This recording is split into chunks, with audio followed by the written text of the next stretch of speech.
Hey guys, good morning. December 30th, 2021. I'm going to show you guys. I'm going to start my old IDI right there. You're going to see why my neighbors hate me. I mean, I hate it too, but I just never have time to fix it. The fuel goes back overnight and it's really cold. So let me show you guys what happens.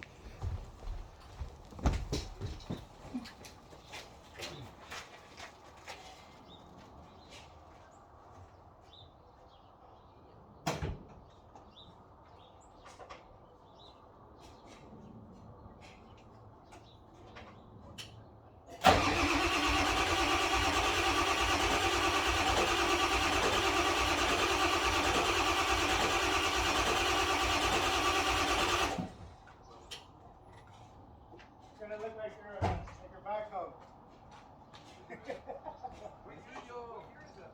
95 IDI?